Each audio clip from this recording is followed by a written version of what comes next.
O Afundanço.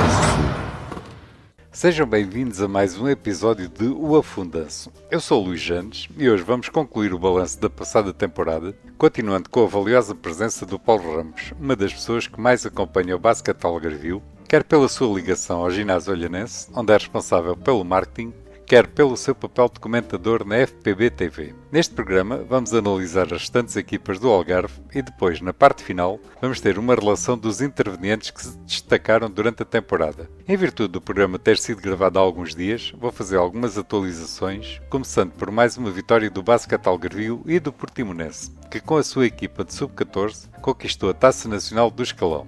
Desde este espaço, endereço os meus sinceros parabéns a toda a estrutura desse clube pela brilhante época protagonizada nos mais diversos escalões. Em relação à bombástica notícia que o Paulo Ramos deu sobre a possibilidade do Farense ter sido convidado para disputar a Proliga no próximo ano, ainda não me foi possível confirmar essa informação. Portanto, vamos continuar a ter fé que as fontes do Paulo estejam certas. Ainda outra notícia, esta não tão positiva, trata-se de informações vindas a público sobre a transferência de um dos elementos referidos nos destaques deste programa. O Jonathan Silva, que se fala estar de saída do Imortal para rumar para a Ovarense. A ser verdade, trata-se de uma contratação de peso para a equipa do Ovar e mais uma decisão não muito compreensível da parte dos responsáveis do clube de Albufeira, pois trata-se de um dos jovens com mais potencial a nível do nosso basquete e numa posição muito específica, onde é muito difícil angariar novos valores. 5 à antiga, como o descreve o Paulo, e que ainda podia ficar no Imortal pelo menos mais um ano. Mas, mais uma vez, e se bem conheço o mundo do basquete, vamos ficar sem saber os reais contornos deste negócio. Mas, enfim, chega de laréu e vamos ouvir quem sabe. Paulo, boa tarde, mais uma vez. É um prazer tê-lo novamente aqui a falar connosco. Vamos continuar a nossa análise às equipas algarvias que estiveram nas competições. E agora, hoje, vamos começar pelo ginásio olhanense. Não Luís, sei se já ouviu falar. Já ouvi, sim, senhora. Boa tarde, Luís. Boa tarde para quem nos segue no seu podcast O Afundanço. Conheço, é um clube que me diz algo, faço parte da estrutura diretiva. Não? O meu miúdo joga lá, portanto é um clube que me diz qualquer coisa. Ginásio olhanense. Vamos embora a isso. O ginásio apresentou este ano duas equipas séniores, uma A, que militou na Proliga, uma Sub-23, que militou na segunda divisão. As coisas começaram mal, acabaram mal na equipa da Proliga. Começaram bem. Acabaram mal, não. Enfim, pronto, mas. Não poderemos conseguir. Não, acabaram menos mal. Acabaram assim. Menos mal, exatamente. Na Proliga, a equipa de Sub-23 começaram bem, acabaram mal, no sentido em que depois de uma primeira fase imaculada, a segunda fase achou um tanto ou quanto a desejar. Começando pelos mais crescidos, pois o ginásio termina a primeira fase da Proliga Zona Sul com 4 vitórias e 10 derrotas, em sétimo, fica no grupo de manutenção, em que faz 8 jogos, vence 2, perde 6. Mas o ginásio teve problemas graves com os estrangeiros este ano. Teve alguns Aliás, problemas. A própria estrutura sim. Da equipa teve sempre em ebulição. Teve. Sim. Portanto, no geral, o clube faz 22 jogos, vence 6, perde 16 e consegue salvar-se e manter-se na Proliga in extremis, que mesmo tendo perdido com a Sampaense em casa, beneficiou da derrota do Belenenses, a quem venceria em confronto direto, portanto, e mantém-se na Proliga assim um pouco, só com um bocadinho do nariz acima da água. Pegando as suas palavras, foi sempre um plantel em ebulição, no sentido em que ali por alturas do Natal, mais coisa menos coisa, início de dezembro, o Marito Veloso e o Martim Santos solicitaram a desvinculação da equipa, que foi aceita e atendida pela direção. Entrou o base Eduardo Tomé, ex-Luís Arena dos Açores. Em termos estrangeiros, o Nick Thomas, o atirador, foi dispensado por razões desportivas. O Marcus Lewis, o extremo canadiano, teve um problema grave familiar, solicitou a dispensa e foi atendida naturalmente por nós, pela direção. Os dois estrangeiros que vieram substituí-los, o Jordan Doss e o Malik Hunt, estiveram longe de corresponder às expectativas. O Jordan Doss começou relativamente bem, do ponto de vista ofensivo, veio por aí abaixo em termos de rendimento, em termos até de atitude na equipa. O Malik Hunt foi sempre um jogador à margem do plantel. Nunca se conseguiu integrar. Nunca se conseguiu integrar, quer desportiva, quer socialmente. Teve sempre N lesões. Quando não as tinha, solicitava ao treinador em campo que o substituísse, porque I'm not in the mood, disse ele uma vez ao treinador. Ou seja, situações inconcebíveis para um profissional, seja ele de que divisão for, portanto, seja oferir a ele o que oferir em termos de vencimento. Portanto, os estrangeiros que vieram e colmatar as saídas do Marcos e do Nick Ball Thomas revelaram-se aquém do esperado. enfim, o plantel foi o que foi. No final teve ali momentos em que jogámos mais ou menos bem. A vitória em Ponte Soura, em São Pai de Gramaços na segunda fase foi muito interessante. Começámos bem a época no sentido em que fomos vencer contra todas as expectativas ao Queluz, e depois no segundo jogo em casa com o Barreirense estivemos também bem, mas o geral da época deixou-nos um trava-marco na boca. E acabaram por perder uma série de jogos nos últimos minutos, assim, jogos muito disputados, mas que acabou sempre por pender para a outra equipa. Os dois jogos com o BSA e com o Portimonense na primeira fase foram assim, jogos tac-a-tac, e depois perdemos por 7 ou 8 pontos no final. O terceiro jogo com o BSA para a Taça de Portugal igual.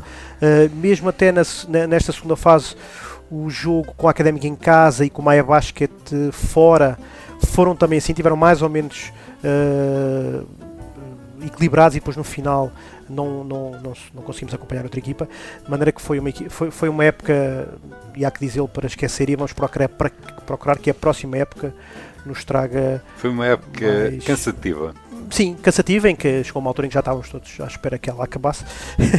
Mas vamos esperar que a próxima época possamos aprender algo desta época, destas duas últimas épocas. Porque a outra época foi exatamente, basicamente igual a esta. Sim, foi um bocadinho melhor no sentido em que é sempre bom que nos mantenhamos na divisão, mas por vitória. Ou seja, na época anterior, não por derrota dos outros. Exatamente. Na época anterior tínhamos feito o play-out, algo que os moldes competitivos deste ano não contemplaram. E tínhamos feito 2-0 frente à Academia, e pronto, quando se vence numa sexta-feira de Santa com o pavilhão cheio em casa frente à Academia, fica outro sabor, né? Exatamente. Este ano não, perdemos por 16, 18 pontos em casa frente àquela que era à partida a pior equipa da Zona Norte, a Sampenhense, a quem tínhamos ganho na primeira fase em São Pai de Gramaços. Perdemos convincentemente com um quarto período medonho da nossa parte. Mas eu vi o jogo e deu a ideia que a vossa equipa estava cansada, parece que não tinham reação. Eu não vi esse jogo, porque também comento para a FBTV, e nessa tarde estava a deliciar-me com a exibição do Marquis Moore, do Imortal, em casa frente ao Cabo Madeira. Vitória essa que depois falaremos, assegurou a manutenção do Imortal. Portanto, não vi o jogo, vi depois a posteriori, e de facto houve ali um apagão no quarto, e a equipa deixou por isso simplesmente de pensar, e de facto o quarto é arrasador para as nossas cores. E pronto, e depois no final foi estarmos todos à espera que as redes sociais nos dissessem. E aliás, nós estávamos os dois no pavilhão do Imortal e estávamos a falar sobre tal isso. E qual. E o Luís ia mandando umas mensagens, e você é que me ia pondo a par dos resultados, tal e qual. De maneira que, pronto, do ponto de vista de equipa sénior masculina A ver se a próxima época nos traz... que possamos ter aprendido algo com estas duas últimas épocas, e que a próxima época nos traga um bocadinho mais de conforto e de sabor à vitória, porque de facto 3 épocas assim seria mau. Então, uma pergunta já agora, e sei que o Paulo faz parte lá da estrutura, o treinador vai mudar? O treinador vai-se manter. Vai-se manter? Vai-se manter. É que houve umas fontes que me disseram que ia ser que ele estava já um pouco cansado desta época, ficou um bocado... Sim. César ficou um bocado... No fim da época estava um bocado amargurado. Sim, Luís, é um facto, tanto quando me foi dado a entender, notei no rosto dele que havia uma certa saturação, e que de facto 4 épocas seria o suficiente para fechar este ciclo em Olhão, com... portanto, não fechando a porta, digamos, mas saindo de bem. Percebi isso no rosto dele. Nunca houve intenção da direção em substituí-lo. Naturalmente que tivemos que acautelar essa possibilidade e sondar um ou outro treinador no mercado, mas assim que formalmente sondámos o treinador e vimos que havia receptividade da parte dele para, afinando umas agulhas contratuais, o manter na equipa e no clube, não pensámos 2 vezes. Portanto, posso garantir-lhe que o Sr. César Domingos vai ser o treinador principal da equipa para o ano, vai para a sua 5ª época aos comandos da equipa que vai estar na Pro Liga. Mas sim, houve ali no final algum descontentamento da sua parte, mas cansaço, especialmente. Sim. Porque não passou, não foi mais do que isso. Porque é cansativo, é frustrante, no fim de contas, e ainda por cima com os problemas que houve em relação aos americanos, a pessoa estar a lutar contra este gigante, não é? Sim, Luís. Repare, o César é de uma exigência e de uma entrega, de uma dedicação ao processo de jogo e à unidade de treino, a toda a prova. E é um treinador que tem sabido, penso eu, reconhecer na estrutura diretiva que o acompanha, que de facto a direção só não lhe dá realmente aquilo que não pode, mas que se tem colocado ao seu dispor para lhe dar as ferramentas que são precisas, leia-se condições de treino e jogadores que realisticamente estão nas nossas possibilidades para que os resultados apareçam. Portanto, ele mais do que ninguém sente que de facto o jogador A, B ou C que foi sugerido por ele e a direção lhe o deu, não rendeu o que era esperado e ele sente isso como sendo uma derrota pessoal. Exatamente, eu pedi que me dessem este jogador, ele não está a render, vou ter que o trocar, e isso de facto eu senti isso quando tivemos que dispensar o Nick Thomas, quando um ou outro jogador saiu, e de facto o mais amargurado naquele momento, sabendo que, ok, vem outro para o lugar dele, mas e o César sabendo que há certos parâmetros que não se conseguem controlar, claro, não é? Ou seja, mesmo havendo, felizmente, alguma viabilidade financeira para vir outro jogador para o lugar dos que iam saindo, mas sentia-se... Mas a aposta foi perdida. A aposta naquele foi perdida. X foi Exatamente. perdido. E o César sente-se mais do que ninguém e de facto é como se estivesse a defrautar as expectativas que tinham colocado nele. Mas só quem não anda na modalidade é que pensa que isto tem mais um é igual a 2. Não há ciências exatas nestas coisas, muito menos contratando a este nível estrangeiros que são visionados online, sim, no YouTube. Exatamente. Não há... Isto aqui não é propriamente como uma equipa de futebol que mandou os observadores para ver o jogo e tal. Claro. Isto é impensável, Exatamente. não é? Exatamente. Vocês têm uma carteira de uns empresários que apresentou-vos vocês visionam no YouTube e pouco mais, não é? Exatamente.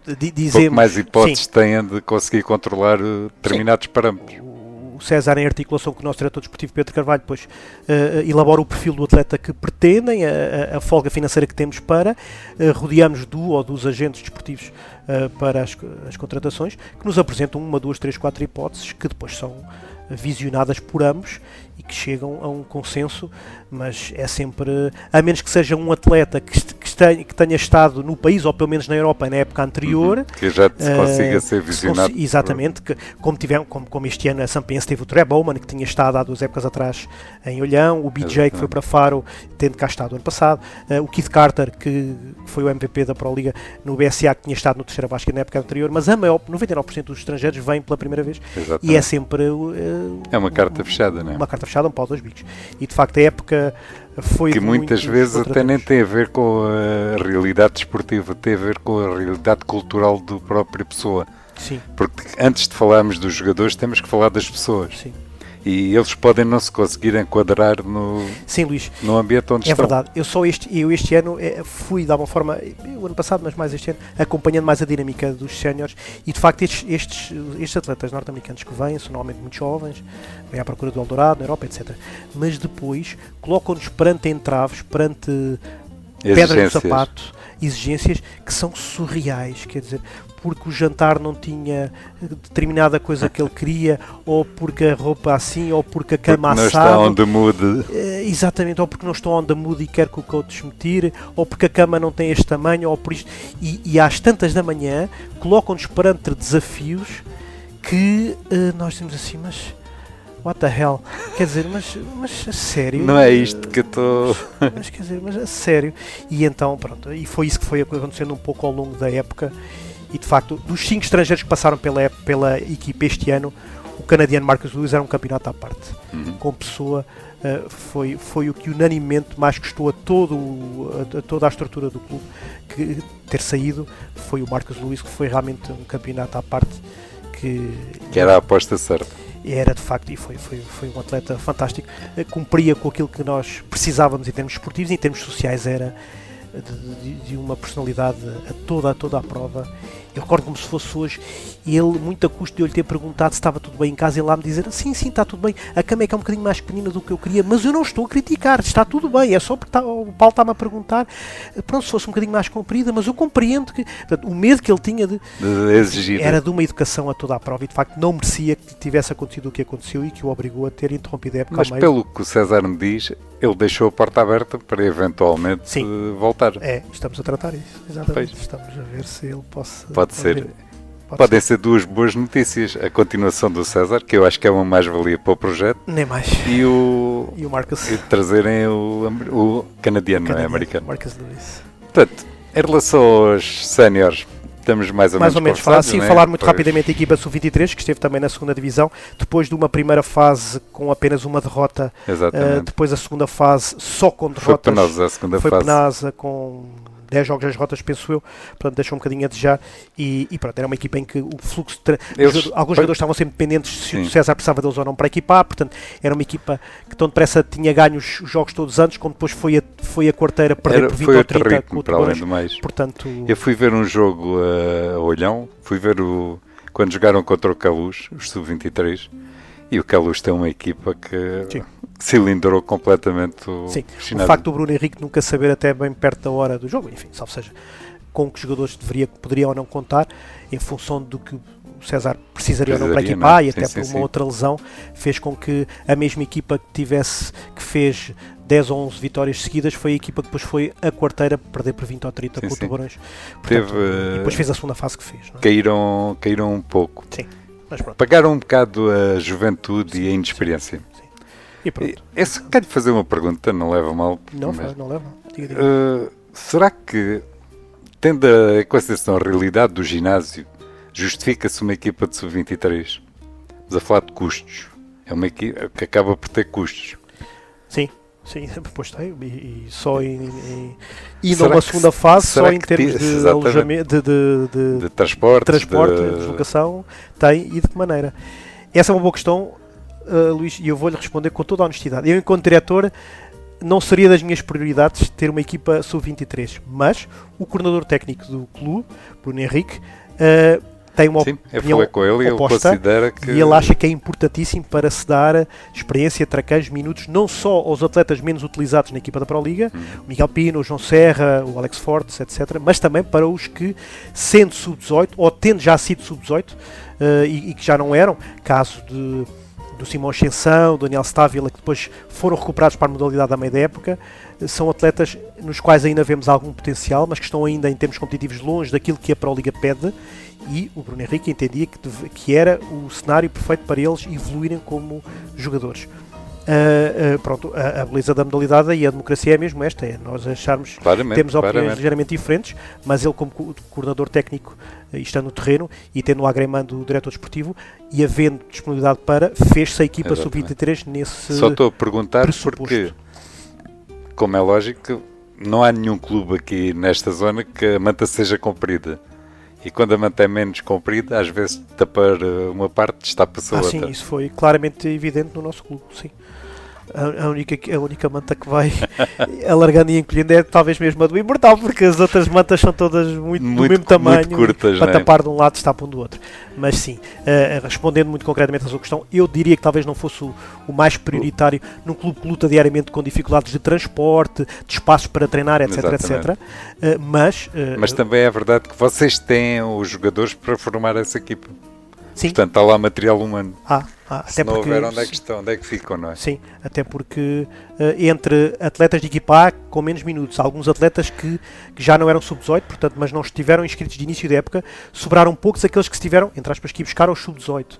Portanto, a equipa tinha, bastava-se ela própria, portanto, era quase autónoma em termos exatamente. da quantidade de atletas que eram levados para o banco. E enquanto a coordenação técnica entender que, no caso do Bruno Se Henrique, justifica, não é? que se justifica, temos que é sempre a opinião Exatamente. mais válida é dos treinadores no terreno. Claramente. A menos que financeiramente o nosso vice-presidente para as contas diga não é possível, e ele nunca o irá dizer, temos que avançar com aquilo que a coordenação técnica entende. Vamos deixar o ginásio, portanto. Esperamos todos que para o ano, na Pro Liga, as coisas estejam mais fáceis. Sim, Embora Luís, a Pro sim. Liga para o ano seja muito complicada com o cabo. Não vai ser fácil. Não. Também nunca é. Portanto, Nunca é o nível médio deste ano já foi superior ao do ano passado, e eu diria que para o ano com CAB e Imortal Sub-23, não se confirmando ainda oficialmente a com o conferência, mas Caluz, com o manter o Caluz. sim, mas com as duas novas equipas, Imortal Sub-23 e CAB, vai ser mais forte ainda Muito forte. do que era a época passada. Então, vamos falar do Imortal. Vamos. Vamos falar do gigante aqui da nossa zona. Sim, vamos. O Imortal tem uma particularidade. Só há outro clube em Portugal que tem as equipas que o Imortal tem a disputar as competições que tem, que é o Benfica. Portanto, o grande gigante do nosso basquete, do nosso desporto, que é o Benfica, é acompanhado pelo Imortal no basquete com as equipas no terreno. Duas equipas na Liga Betclic e uma equipa na Pro Liga. é duro, de mais certeza. nenhum clube consegue fazê-lo. Sim. O Imortal Basket Clube, o IBC, foi o clube que nasceu do zero há um par de anos atrás, Exatamente. demarcou-se em boa hora do IDC, que estava muito agarrado ao futebol. Tem no seu elenco uma série de pessoas que vive 24/7 o clube, e como tal o clube nasceu. Tem um ótimo apoio naturalmente também do Executivo Camarário, do Engenheiro Rolo, e isso faz com que o clube e está numa cidade que respira basquetebol. Exatamente. E sempre o fez desde sempre, não é? Que é a capital do basquete no Algarve, isso não há dúvida. De maneira que o clube tem tudo para poder crescer, e tem-se vindo a rodear, de há umas 2 épocas a esta parte, de um ótimo staff em termos técnicos. Tem ido buscar treinadores aqui e ali, não só da zona geográfica. Questiono-se ou não, gosto-se ou não, mas os resultados aparecem. Não é? Sim, Aparecem. Temos cada vez mais jovens treinadores que assumem a profissionalização da atividade, e eles já estão um pouco mais à frente do que isso, e já estão a recrutar fora do país, e como tal os resultados têm que aparecer naturalmente. E este ano apareceram de que maneira? Com a manutenção das equipas nas ligas masculina e feminina, e com a subida da equipa B, que já o ano passado tinha perdido ali com o BSA e na Extremis. Este ano sobem à Pro Liga, portanto, E merecidamente. e merecidamente, sem dúvida. Mas vamos começar com os mais velhinhos. vamos.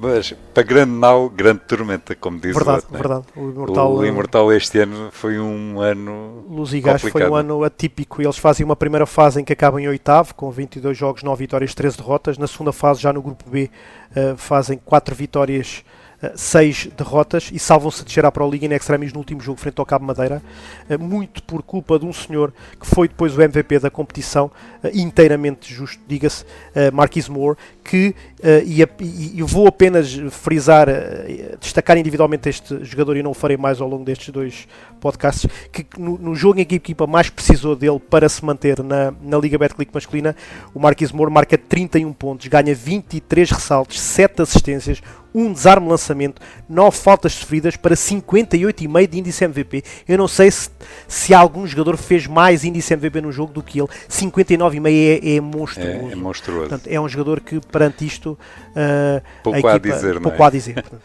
E de mais, facto, o único jogador, pelo menos que eu tenha conhecimento, que fez um triplo-duplo num jogo de Liga Betclic este ano.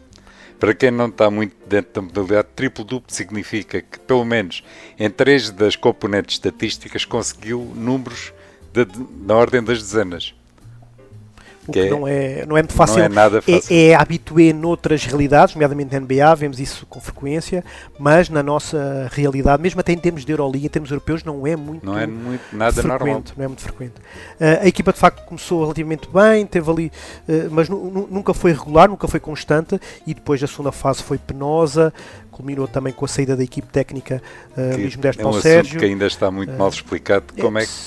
Como é que 2 treinadores com aquela ligação ao clube, a 3 jornadas do fim, com a equipa ainda numa fase muito periclitante, sem saberem se conseguiam manter na Liga Betclic ou se descer para a Pro Liga, como é que aqueles 2 treinadores abandonam o barco?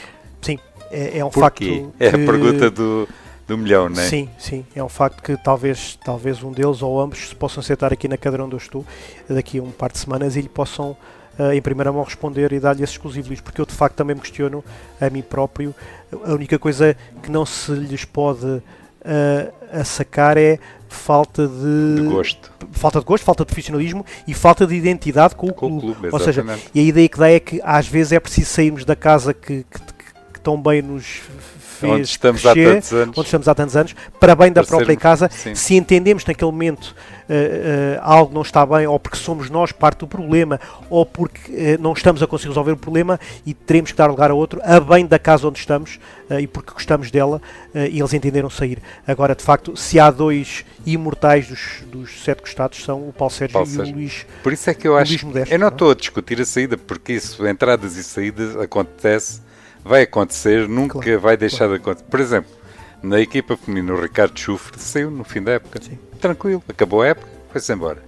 Agora, o timing de saída dos 2 treinadores do Imortal é muito questionável, e merecia ter sido explicado pela estrutura. Aos seus adeptos, pelo menos, exatamente. Pois, mais que não seja aos seus adeptos. Concordo. Mas, infelizmente, e foi medido por alguém lá de dentro, não foi explicado, nem vai ser. Portanto, vamos ficar aqui apenas nos suponhamos. exatamente. Mas pronto, a equipa baseou-se muito em termos estatísticos nos seus 3 estrangeiros. Naturalmente mais o Marquise Moore, que foi primeiro no ranking MVP a nível nacional, segundo nos pontos, nos saltos defensivos e nas assistências. Também o Spencer Littleson, o atirador da equipa, que pese embora algumas lesões, acabou em quarto em média de pontos, e o Earl Watson nos saltos ofensivos foi também segundo. Portanto, muito do sucesso da equipa passou por estes 3 jogadores. E o Paulo pode falar bastante aprofundadamente da equipa, porque assistiu a muitos dos jogos. Foi a equipa que, mais até que o ginásio, que acompanhei esta temporada a comentar os jogos, e de facto era uma das poucas equipas, penso que a par do Porto e Sporting e Benfica não haveria mais nenhuma, que talvez a Oliveirense, que estava a luz ter 6 estrangeiros e depois escolheria os 5 que poderia apresentar em cada jogo, mas pronto, ainda assim as coisas terminaram bem, naturalmente. É como dizia há pouco do ginásio, é sempre bom mantermos na divisão, mas com uma vitória de forma convincente, como foi esta frente ao Cabo. Uma equipa que vinha em ascendente na segunda fase e que um par de dias antes tinha ganho no Funchal ao Imortal. Convincentemente ao Imortal. Exatamente. E convincentemente, não era só ganho. E o Marquise Moore pegou na batuta e fez o que fez. Foram à final da Taça de Portugal, perderam frente ao Benfica, com um tiro falhado no último segundo pelo Marquise Moore, portanto uma prestação ótima também a nível da Taça de Portugal. Em termos estatísticos é a diferença, daqui a uns anos já ninguém se vai lembrar disso, mas o Imortal teve quase para vencer a Taça. Quer dizer, uma temporada que podia ter sido terrível para o Imortal, tiveram à beira de ser um êxito estrondoso. É verdade. É o bom deste desporto. É verdade. Estas oscilações. Já 2 épocas atrás eles tinham ido à final com o Sporting. E aí com uma série de jogadores lesionados, perderam para a equipa então comandada por Luís Magalhães de forma convincente. Desta vez foram atrás do resultado e tiveram bola para ganhar, mas o Marquise Moore dessa vez como o Marquia falhou, e se não estaremos aqui agora a dizer que foi uma temporada desse que acabou. O Imortal, que este ano mudou um bocado as agulhas, vai procurar beber dos nossos hermanos. Contrataram um diretor-geral estrangeiro, Tony Carrilho, que em princípio vai criar em toda a estrutura ondas de choque. Vai virar um bocado a agulha do Imortal para a Espanha, que acaba por não ser mau, porque estamos a falar de uma potência indiscutível do basquete. Se havia de se virar para algum lado, que seja já para aqui Espanha, para Sotavento. Sim, Tony Carrilho, que assumiu as funções como diretor técnico do clube, penso que das 3 valências, competição, formação e minibasquete, que já se fez rodear a quando da saída de Luís Modesto e Paulo Sérgio do Iñaki Martín, do treinador, que em tempo recorde, após a saída da equipa onde estava no Suriname, se apresentou ao... Suriname ou Burundi? Pronto, então será Burundi. Burundi, acho eu. Sim. Apresentou-se logo ao serviço. É uma incógnita se mantém para a próxima época ou não. Falou-se também da eventual vinda do Moncho Lopes. O que ia acontecer seria uma notícia de abertura do telejornal, passa a expressão. Mas... Que eu, francamente, não sou muito adepto. Francamente, não gosto nada da maneira de jogar do Moncho Lopes, mas isto são opiniões pessoais, vale o que vale. Opinião de bancada, Luís, claro. Exatamente. Mas sim, é um clube que se está a beirar do que de melhor se faz em termos de basquete. É uma das grandes potências do basquete português atualmente. Ótimos treinadores nos escalões todos, ótimos dirigentes, ótimas condições, infraestruturas, etc. Portanto, avizinha-se um futuro mais do que risonho à equipa A equipa de Sub-23 fabulosa. A equipa Sub-23 foi de menos a mais, salvo seja, tinham ficado em segundo na primeira fase. Mas porque tiveram que estar a fornecer jogadores à equipa principal. Exatamente. E depois na segunda fase, um bocadinho menos bem conseguida, com 5 vitórias e 3 derrotas, passam para terceiro, e depois na fase de playoff contrariam a vantagem do CBQ. Perdeu o primeiro jogo com o CBQ. Portanto, estão nas cordas, exatamente. Não, mas perdeu o primeiro jogo com o CBQ porque foi no dia em que o Imortal jogou contra o Cabo e tiveram que dispensar os jogadores para estarem a jogar no jogo que era decisivo para as duas equipas. Porque se o Imortal tem descido, o Imortal Sub-23 não podia subir. É verdade. Portanto, aquilo estava tudo interligado. Tudo devidamente pensado e planeado na cabeça do Tony Carrilho, naturalmente. E de facto, estando ali nas cordas, a perderem 1-0 com o CBQ, dão a volta, vencem no dia a seguir em Albufeira e uma semana depois vão vencer aqueles, fazem o 2-1. E depois, na final com o Farense, final essa que ditaria a subida à Pro Liga, vence o primeiro jogo, perde o segundo, vence o terceiro de forma convincente. O aporte do Diogo Seixas, que a partir ali do último terço da época veio ajudar a equipa A e acima de tudo a equipa Sub-23, depois de terminar a sua época nos Estados Unidos, foi significativa. E depois também Filipe Quevert e acima de tudo Jason Catarino e acima de tudo Jonathan Silva fez uma época fantástica na Liga Betclic masculina. De facto, foi um dos estages da equipa principal, até por culpa das lesões do Earl Watson. Sim. Que teve muitos problemas, e quem é que foi o base praticamente a substituí-lo foi sempre o Jonathan. Verdade.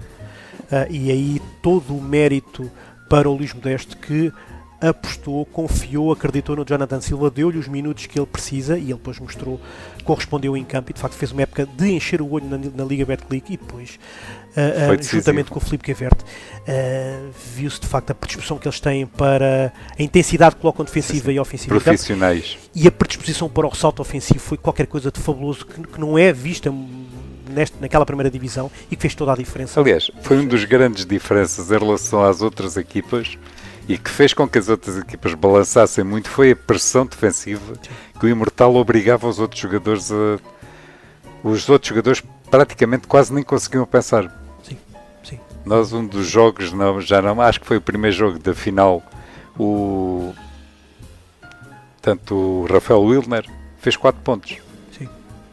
E se formos ver as estatísticas do Rafael Wilner ao longo da época, ele decaiu de que maneira ali depois de ter sido vencido pelo Jonathan, defendido, quero dizer, pelo Jonathan Silva. E de facto, algo que não estamos muito habituados no nosso basquete a ver, mesmo até com os estrangeiros, que é a predisposição pela luta pelo salto ofensivo. Exatamente. É algo que não nos assiste, como diria o outro, em nível de jogadores nacionais e também não a nível de jogadores estrangeiros, exceções naturalmente, e de facto aquela equipa superiormente comandada pelo Bernardo Pires teve um aporte defensivo e na tabela ofensiva nas lutas por segundas e terceiras bolas notável e que fez com que de forma inteiramente justa se sagrassem depois em Trás-os-Montes campeões da primeira divisão, tendo vencido o Sporting Braga. Exatamente. Portanto, vamos falar Vila agora. Pouca da Guiar, faltava-me o nome. Vila Pouca da Guiar, exatamente. Vila Pouca da Guiar. Sabia que era no distrito de Vila Real, não me lembrava muito também. Falta falar das meninas. Falta falar das meninas, que também foi um êxito. Sim, foi um êxito, tendo em conta que, para quem acompanhou, fica aquele sabor amargo.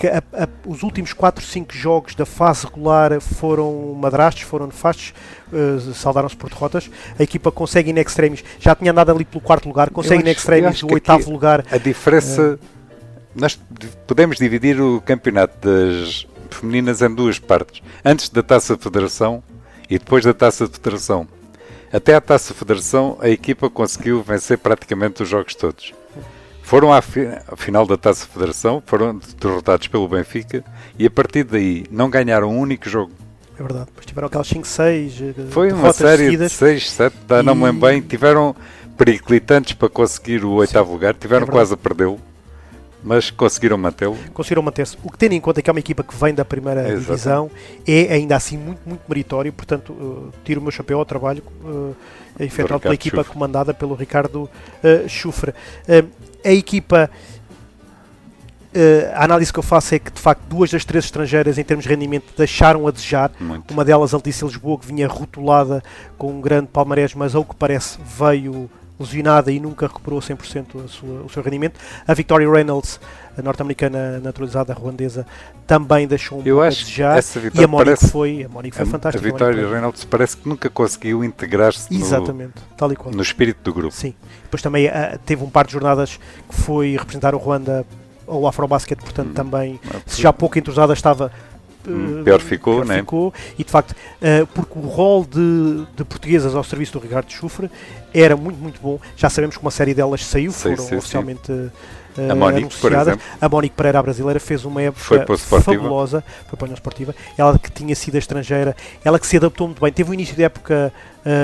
A Mónica vem da primeira divisão. Exatamente.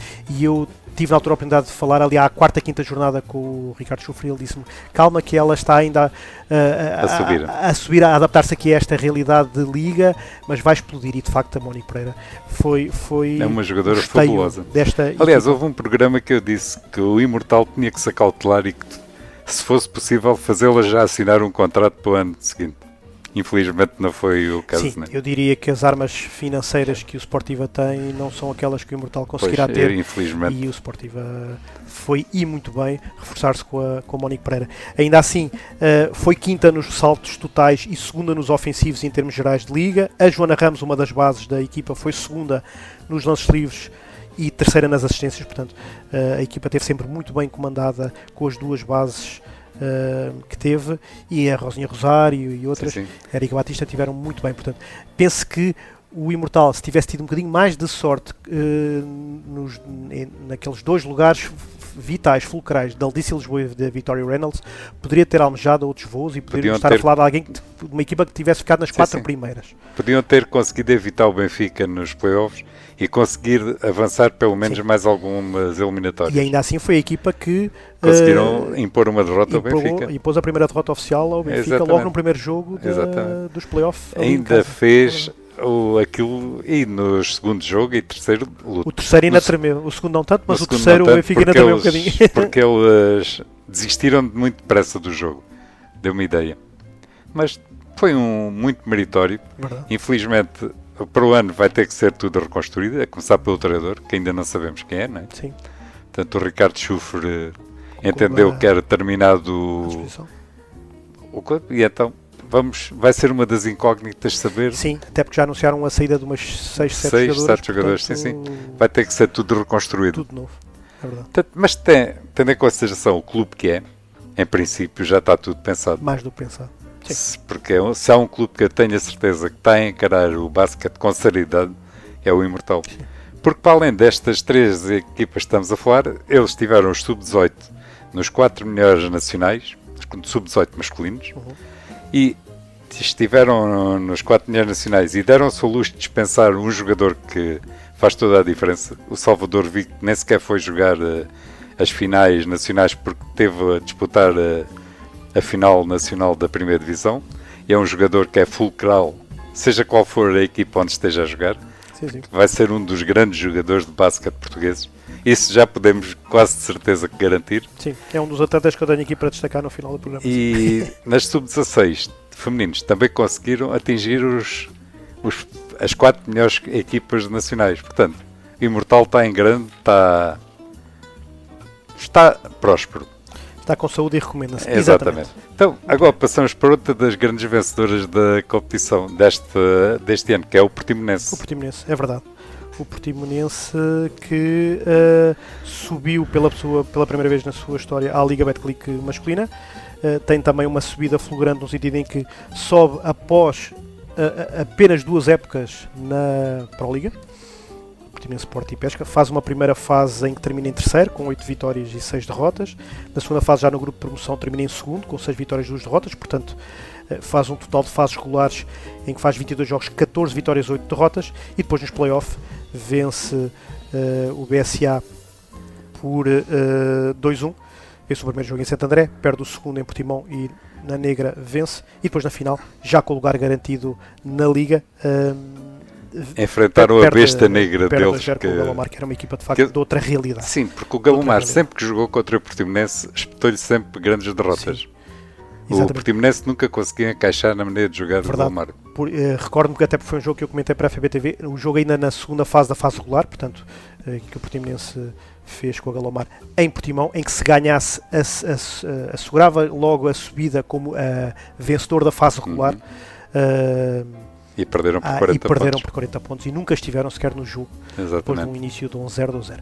Portanto, o Portimonense nunca se encaixou, a expressão essa é feliz, no jogo da Galomar, mas ainda assim fez um campeonato fantástico e honra e mérito à equipe técnica comandada por Carlos Almeida, que de facto fez o trabalho que fez.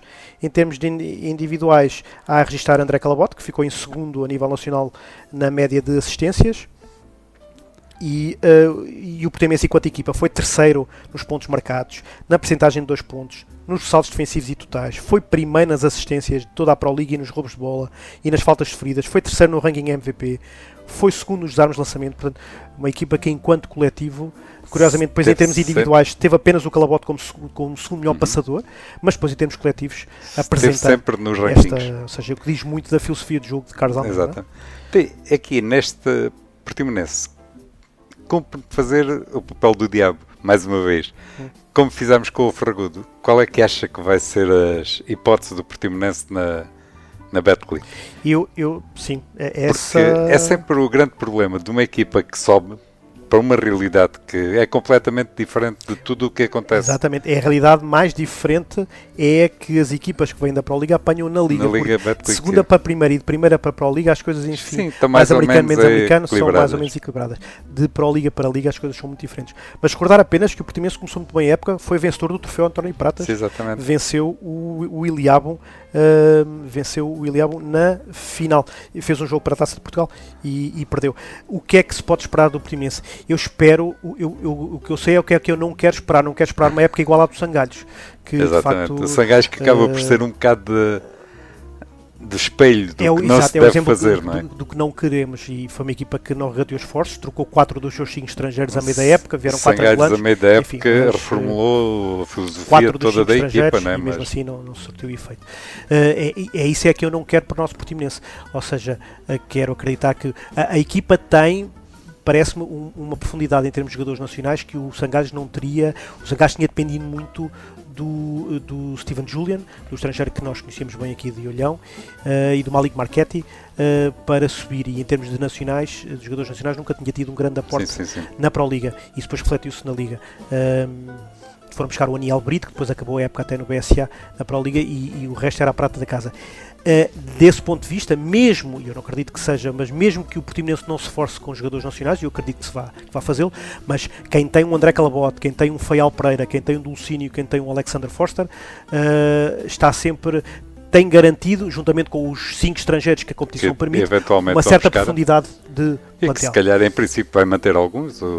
Em termos estrangeiros, o Feliciano Neto, Steven. Pronto, eu aí tenho uma opinião muito pessoal. Eu penso que, e isso ainda dá mais mérito ao trabalho que o Carlos Almeida fez, os estrangeiros, nenhum dos 3 estrangeiros me encheu sobremaneira os olhos. Sim. O Matias Bernardini, ok, era um atirador, mas como atirador que é, pois vive muito de momentos. O Feliciano Neto já o conhecia de outras lutas, de outras guerras. Nunca se conseguiu afirmar como um centro, um 5 possante, que a altura tem penso todas que as condições, não é? Para o fazer, mas nunca se conseguiu afirmar. E o extremo norte-americano, o McCoy, que já conhecia dos tempos da Académica, andou sempre à margem, enfim, fez um bom de início de época, sim, mas para um jogador que tinha tido números interessantes na Académica, na Liga, penso que se pedia algo mais. E nesta fase final com BSA e Galomar, esteve mesmo muito aquém do que era expectável. Daí que, curiosamente, nenhum dos 3 estrangeiros do Portimonense me tenha enchido as medidas, de maneira que muito provavelmente vão ser trocados por outros 5 novos. Mas eu penso que com esta profundidade de nacionais e com 5 bons estrangeiros e escolhidos de forma criteriosa e que se complementem uns aos outros, eu espero que o Portimonense faça um campeonato tranquilo. Porque em termos de staff diretivo e de staff técnico tem todas as condições para, portanto, é um clube perfeitamente organizado, com uma boa formação, já com uma boa profundidade de formação, com muita gente a trabalhar para um objetivo. Não querendo fazer comparações, mas as comparações existem, acho mais fácil o Portimonense manter-se na Liga Betclic do que o Ferragudo. Acho o Ferragudo mais frágil em termos estruturais do que o Portimonense. Entendo o que quer dizer, Luís, e se calhar, assim, concordo. O Portimonense até, enfim, embora possam ser e são certamente secções diferentes, mas o nome Portimonense, agregado a uma equipa de futebol na divisão de topo, poderá abrir algumas portas no que ao nome diz respeito. Sim. E desse ponto de vista poderá ter mais facilidade de criar alguns jogadores e criar algum elan para que os jogadores, alguma sedução para que os jogadores venham para cá jogar, coisa que o Ferragudo eventualmente poderá ter alguma dificuldade. Sim. Convencer alguns jogadores de qualidade. Daí que sim, embora o que queiramos é que as 4 equipas que estão sobretudo no fim se mantenham. Para cimentarmos aqui a discutir, as boas prestações das equipas na Liga Betclic, não é? Esperamos bem. As 4 equipas nas duas As 4 equipas. Bom, mas então, em relação ao Portimonense, vamos esperar para ver com esperanças que a situação seja positiva. Sim, o Portimonense também, só muito rapidamente, referi que teve uma equipa também sub-23 Sub-23. que militou na segunda divisão masculina, naquela primeira fase, Zona Sul, E fez uma prestação bastante interessante. Sim, bastante interessante. Vai depois à segunda fase, onde fica na Zona Sul B, e com uma prestação mais interessante até que a do ginásio, no sentido em que ganhou alguns jogos. Portanto, sim, uma equipa também com resultados mais ou menos interessantes nesta segunda divisão masculina. Bem, e agora, para fecharmos esta parte dos clubes, só nos falta um, que é um clube que não tem grande expressão nesta altura, que é os Tubarões de Corteira, que militou na segunda divisão, não foi apurado para a segunda fase e nem sequer disputou a Taça Nacional. Sim, foi uma equipa que juntamente com o CBA Sub-23 fizeram aqueles tais magros 12 jogos. Sim. E o Tubarões os Tubarões de Corteira, eu sabia quem, são, será por sinal a equipa mais atípica em termos piramidais, quer dizer, é uma equipa em ebulição em termos de formação, Sim, com uma saúde fantástica em termos de mini-basquete e de formação, mas que em termos de sub-18 ou até mais em termos de sénior, vai tardar ainda um pouco a colher os frutos desse fantástico trabalho que tem feito há 2-3 anos esta parte na formação.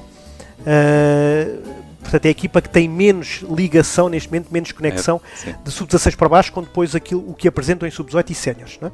E desse ponto de vista, a equipa sénior teve uma prestação modesta na segunda divisão, não haverá muito a dizer, foi um plantel construído com a prata da casa e agora adivinha-se um futuro muito, muito, muito risonho, por mais atletas que possam eventualmente rumar a outras paragens, e sabemos que isso acontece, mas onde há quantidade há sempre qualidade. Acaba por ser uma espécie de fiambre, os Tubarões, está entre o Farense e o Imortal.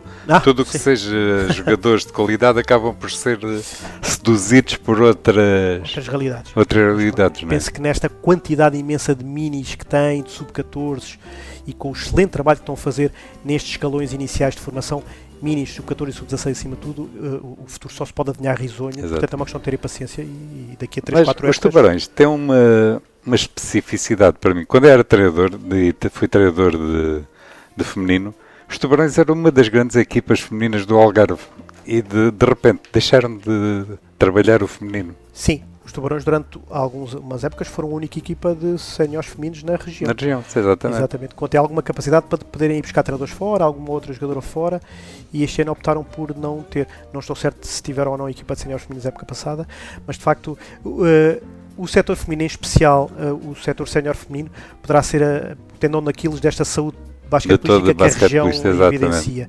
Com apenas 3 equipas.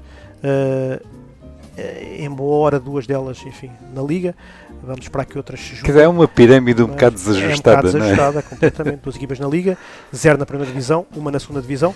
Esperemos que possa haver mais a acompanhar. Uma na segunda divisão e a fazer só o seu segundo ano de existência? Sim, parece. De maneira que...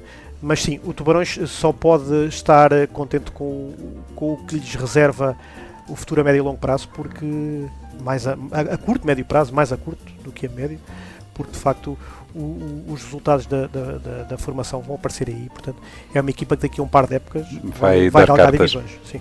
Bom, e então, como já acabámos aqui nós passarmos a vista pelos clubes, sei que o Paulo tem aí uma listinha de...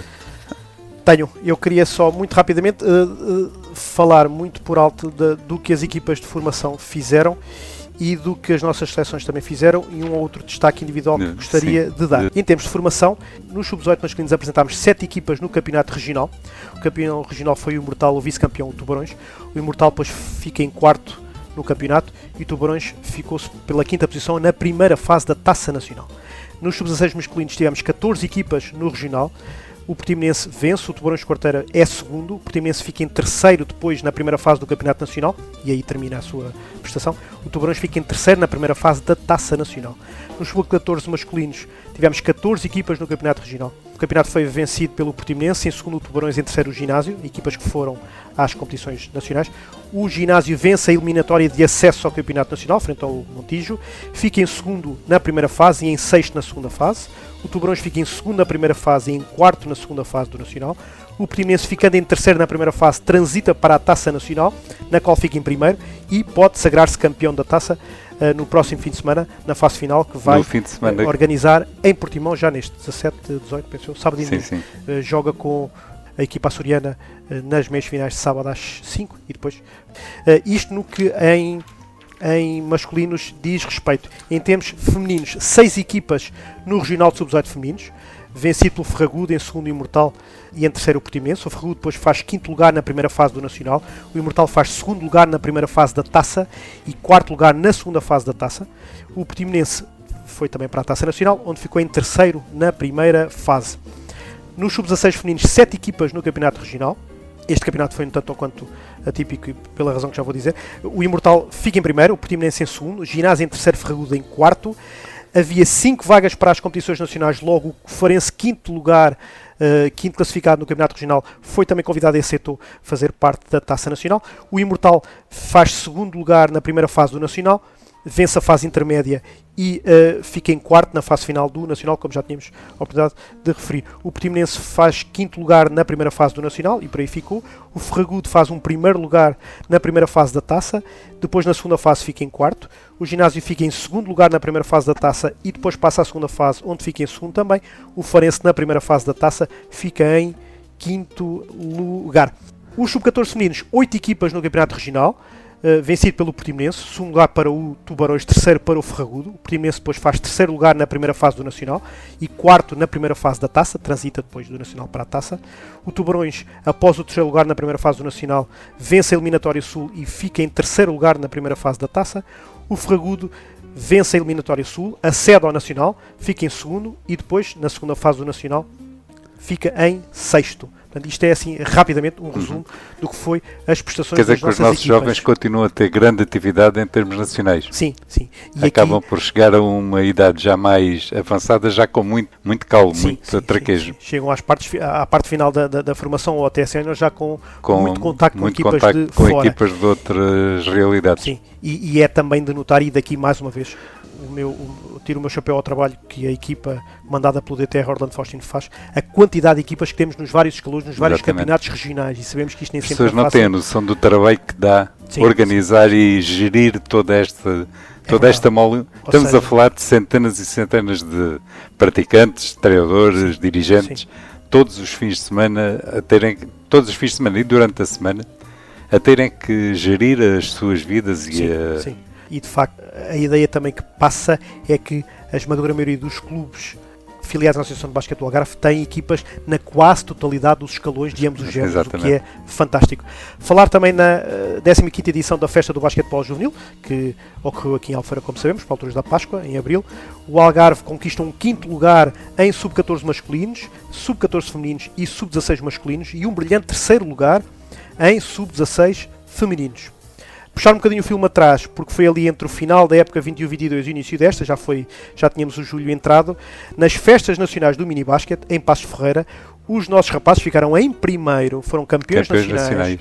Nunca é demais referir. É verdade. Colocaram 4 atletas no All-Star, nos 24 melhores dos nacionais. Colocaram 3 atletas e depois um quarto no All-Star para os mais altos. Havia 2 All-Stars, o All-Star de mérito e o All-Star da altura. Portanto, tivemos um atleta nos 24 mais altos do país e 3 atletas nos 24 melhores do país. As meninas ficaram em quinto e colocaram 3 atletas no All-Star também feminino. O que é portanto, a base da pirâmide está cheia de saúde e está seguradíssima, não é? Promete, não é? É verdade. E para terminar, uma saudação especial a todos os atletas, e eu peço desculpa, eu estive a ver isto há pouco, se me vou esquecer de algum. Ninguém pode levar mal, não é? Não foi com intenção, mas aos atletas dos vários clubes da região que foram, numa ou noutra altura da época desportiva, que agora finda, chamados aos trabalhos das seleções nacionais. O Martim Queiroz do Portimonense na seleção de sub-15 masculina, a Inês Coelho do Portimonense na seleção de sub-15 feminina, o Lucas Barreira e o Miguel Rodrigues do Imortal, o Martim Leonardo do Farense, o Walter Seixal do ginásio, e o Martim Queiroz e o Afonso Palhau do Portimonense na seleção de sub-16 masculina. Na seleção de sub-16 feminina, a Maria Amaro, a Sara Ferreira e a Inês Barreto do Imortal, e também a Liliane Semedo do Portimonense. Nos sub-18 masculinos, o Tiago Coelho do Imortal. Nas sub-18 femininas, a Leonor Neves do Ferragudo. E nos sub-20 masculinos, e repara, Luís, do Imortal, Afonso Parrinha, Diogo Seixas, Miguel Baker, Jason Catarino, Jonathan Silva, do Farense, Guilherme Santinhos e Gonçalo Moraes. Sete atletas nos 18-20 da seleção de sub-20. Portanto, parabéns a todos os clubes, mas em especial ao Portimonense, ao Ferragudo, ao Imortal, ao Farense e ao Ginásio, que colocaram atletas ao serviço do país, das fazem com que os selecionadores nacionais já estejam muito atentos ao que se passa aqui no Algarve, baixo, ao que se passa para lá do Tejo, ou do Sado, porque as coisas chegavam ali ao Sado e ficavam por ali, não é? E pronto, basicamente é isto. Eu depois fiz aqui uma brincadeira do meu humilde ponto de vista, atribuir aqui alguns méritos, pontos de mérito, não? Enfim, para terminarmos, Luís, a equipa do ano, naturalmente o Portimonense Sport e Pesca, que quando não se faria esperar, não seria expectável, sobe de forma convincente à Liga Betclic masculina.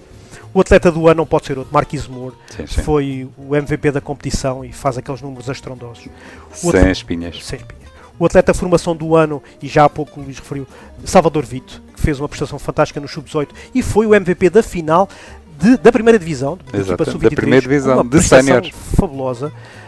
A ver se para onde tem mais alguns minutinhos na equipa da Liga. Este ano nem sequer foi convocado, não, pelo menos que eu tenha visto, nunca chegou a ser convocado para jogo nenhum. Mas de facto é um jogador a quem se augura um futuro fantástico. Fabuloso. Para mim a grande revelação, até porque não o conhecia tão bem assim, foi o Jonathan Silva. Foi um jogador que me encheu as medidas, que de facto aproveitou cada segundo em campo para mostrar: eu estou aqui, eu tenho potencial, dê minutos porque eu à antiga.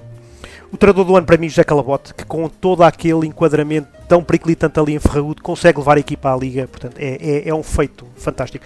Naturalmente, uma menção especial ao Carlos Almeida e ao Bernardo Pires, obviamente. Sim, é difícil, com tanta coisa boa a acontecer, mas pronto, para mim, não tem nada a acrescentar. Só acrescentava uma coisa: ponto alto do ano, para mim, o jogo entre o Portimonense e o BSA, o último jogo, com direito a prolongamento.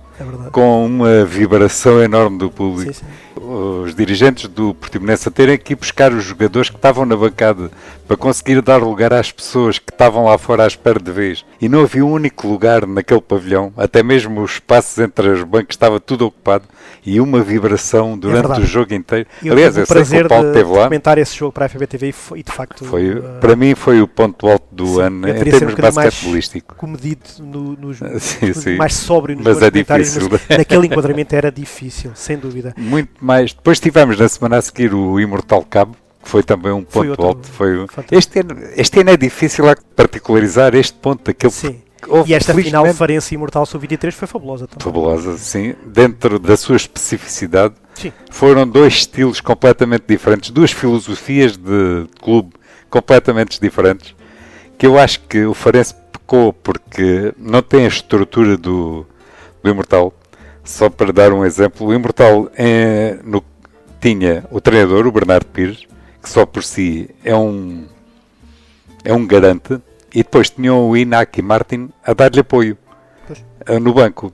Enquanto que o David Custódio, embora tenha tido o apoio do Pedro Constantino, mas temos porque o Bernardo tem também o Diogo Viegas com ele, ou seja, exatamente. Mais quantidade, e depois quantidade, enfim, quando se tem o Iñaki Martin como adjunto. Está tudo dito, tudo dito. Mas muito rapidamente, Luís, dizer que para mim a equipa formação do ano foi esta seleção regional de mini-12 masculinos que foi campeã em Passos de Ferreira, sim. Porque de facto foi uma seleção que encheu mais as que medidas. Isso não se consegue fazer, não. É verdade, e foi porque todos os pais que foram, e eu tive pena não ter ido ver os jogos, foi uma seleção que encheu as medidas a toda a gente que a viu jogar. Para mim o diretor do ano foi José Queiroz do Portimonense, que passou por todas as vicissitudes, e não foram poucas, e foram de monta, e mesmo assim até a nível particular, né? Acima de tudo a nível particular. Termina o ano em beleza com a subida da sua equipa à Liga. Portanto, diretor do ano José Queiroz, sem dúvida. O treinador de formação do ano André Lima, quem leva a seleção regional sub-16 femininos ao terceiro lugar, tem que ser mencionado, naturalmente. E depois uma menção especial para um atleta e duas menções para clubes. Para o Marcus Lewis, o canadiano, que começou a época e muito bem ao serviço do ginásio Serviplac, e que depois, por razões pessoais graves, teve que abandonar a equipa. Ele que ainda assim terminou em quarto a nível nacional, na percentagem dos lances livres, portanto, e era um atleta, de facto, e que era um esperamos homem. tê-lo cá para o ano. Esperamos tê-lo cá para o ano, era para o ótimo. E uma menção especial para 2 clubes, um que iniciou a sua atividade basquetebolística, os Armacenenses, que apresentou, para além de todas as suas classes de minis, uma equipa mista de mini 12 e de sub-14, e também para o reativar do Juventude BC de Vila Real de Santo António, também com as classes de minis e com equipas masculinas e femininas de sub-14 e de sub-16. Temos um sotavento que precisa de um está a começar a pouco e pouco a mexer no basquete. E a ver se em São Brás de Alportel se faz também qualquer coisa. Já ouvi uns zunzuns que isso poderia acontecer, porque também já tivemos basquete nessa região, e se Tavira dá um pontapé. E já agora Claques também arrancou o basquete, não é? Isso era o ouro sobre azul. Sim. Mas pronto, uma menção especial para estes 2 clubes, porque de facto a ver se mantêm. E se começamos a alargar ainda mais a pirâmide do basquete no Algarve. E pronto. Paulo, Luís, não tenho mais foi um prazer enorme, já vai longo. Foram 2 semanas seguidas a falarmos, mas o basquete merece. O basquete merece. Falamos de algo que gostamos. Esperemos que consigamos passar para quem nos ouve essa paixão que todos nutrimos pela modalidade. Procuramos fazer a análise o mais isenta, mas apaixonada possível à modalidade. E não o mais concisa possível, porque felizmente há muito que falar. E já agora, a Tight Voice, você para o ano vai ter um ano muito complicado. Sim. 4 equipas na Liga Betclic. Sim, vou ter, assim, é um facto. Espero que... Eu estou a falar na sua outra parte, assim, não que muito me agrada, que é a de comentadora FBTV. Se eles continuarem a manter portanto, a filosofia de transmitir todos os jogos das 2 ligas Betclic, vai ser difícil. Não vai ser 4 fácil. Equipas. Pelo menos 2 estão a jogar todos os fins de semana aqui no Algarve. Não vai ser fácil, mas pronto, penso que quem está à frente da FBTV, o Ricardo Reis, terá naturalmente convidar mais alguém aqui da nossa região, porque eu e o meu grande amigo Humberto Gomes, que me convidou, e que nunca serão mais as vezes que lhe agradecerei esse gentileza que teve, esse desafio que me sugeriu, foi ele que sugeriu o meu nome à estrutura da FBTV. De facto, os 2 seremos poucos para... E que para além do mais, Paulo, ainda por cima tem o Ginásio TV, que também é um menino seu. É verdade, a Ginásio TV começou com o Rui Marçal, com o meu grande amigo Rui Marçal, que transmitia os jogos por imposição da Proliga, desde que o ginásio subiu à Proliga, mas em modo Irmãos Lumière, portanto em modo mudo, e depois o Pedro Carvalho, o meu colega de direção agora, desafiou-me para dar som, para dar voz aos jogos. Eu rodeei-me do Bruno Henrique, isto muito rapidamente vale o que vale. O primeiro jogo há 3 épocas atrás, frente à Academia do António Paulo Ferreira, foi com um microfone à antiga, com um cabo que dava choque quando nós tocávamos nele, e com fio, e que nós tínhamos que falar de frente, porque de lado já não se apanhava ouvia, a voz. uma coisa que se foi... Tivemos até 1 hora atrás, antes do jogo, sem saber se tínhamos condições ou não para transmitir, porque alguém se lembrou que tinha um microfone em casa. E as coisas começaram por aí. Começámos a melhorar, fazemos entrevistas aos treinadores e aos atletas do fim, etc, etc. Vocês são dos poucos que fazem isso. E é um projeto que nos dá um gosto tremendo. A mim, ao Bruno, ao Rui, ao Cláudio Barbosa, que nos vai ajudando também na medida da sua possibilidade. E de facto, começa a ser muita coisa por pouco tempo, não é? Começa, porque eu depois vou gostando imenso de tudo que vou fazendo, não gosto de ser que não a ninguém, e depois não vai ser fácil. Também gosto muito de ver os jogos do meu filho, e não vai ser, embora não os deva ver, porque sofro muito a vê-los, mais do que deveria, é uma coisa já doentia, mas pronto, mas em termos de comunicação vai ser difícil. Vamos ver o que é que o futuro nos reserva. Mas... E ainda por cima, de vez em quando vai ter que vir aqui para falarmos um bocado. Com todo o gosto. Como é que conseguimos encaixar isso tudo? Mas pronto, aqui é mais à semana, sexta à tarde, neste caso quarta. Então, vamos começar a combinar. Você vem aqui por volta das 2, 3 da manhã, que a princípio há de ter tempo para isso. Outro Paulo, não lhe tomo mais tempo. Luís, foi um prazer, como sempre. Até à próxima. Até à próxima. Espero que quem esteja lá em casa que goste, e é sempre um prazer. Conte comigo quando quiser, Luís. Um abraço. E assim chegamos ao fim de mais um programa. Quero agradecer ao Paulo a disponibilidade e a paciência para estar comigo estas 2 semanas a analisar todas estas situações e com as suas opiniões a melhorar o nível deste espaço. Espero que tenham gostado tanto como eu e, se possível, divirtam-se e aproveitem estes dias de calor para praticarem basquete. Até à próxima!